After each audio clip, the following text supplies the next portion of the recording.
జీవితంలో ఎదగడం అంటే మనం సంపాదించుకున్న ఆస్తులు కాదు, మనతో పాటు ఉండే మనుషులు ఎప్పటికీ మనతోనే ఉండడం. స్వామి, నా 26 ఏళ్ల జీవితంలో నేనేం కోరుకోలేదు. ఫస్ట్ టైం కోరుకుంటున్నాను. ఇంతకీ ఏం కోరుకున్నావు నాయనా?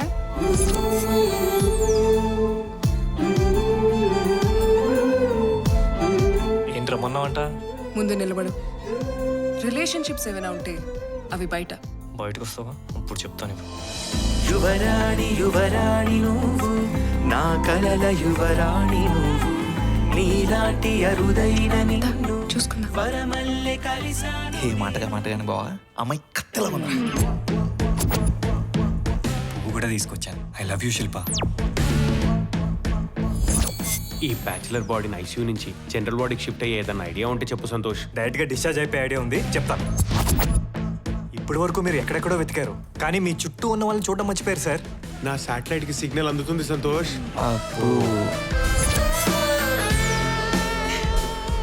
సౌండ్ ఏంట్రా? నా గర్ల్ ఫ్రెండ్ కిస్ ఇచ్చిందిలే. ఈ ఆనంద్ గడికి ఆనందం ఈ సంతోష్ గడి ఇచ్చాడు కాబట్టి ఈ సంతోష్ గడి సంతోషం ఈ ఆనంద్ గడి ఇచ్చేస్తాడు.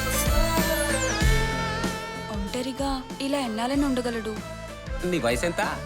30. జిఎస్టీ యాడ్ చేసుకొని చెప్పు. ఈ పార్టీకి నీకు మ్యాటర్ అర్థమైంది అనుకుంటా. ఇది మీ వందో పెళ్ళే? చేసేదెవరు, చేయించేదెవరు? కేవలం మనం నిమిత్త మాత్రులు. గొర్రె బిడ్డ. Thank you. అయినా నా ఆనందం కన్నా ఆయన మంచితనం, ఆయన పరువు ఎక్కువైపోయి.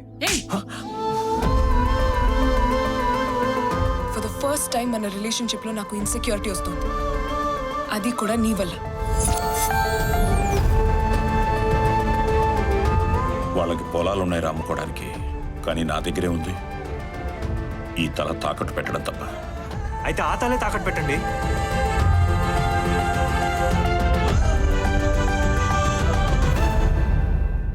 మరి మీకెప్పుడు పెళ్ళి అవుతుంది ఫాదర్? చెప్పులు కుట్టేవాడికి చెప్పులుంటాయా? పెళ్ళిళ్ళు చేసేవాడికి పెళ్ళిళ్ళు అవుతాయా? అంతా ప్రభుదయ.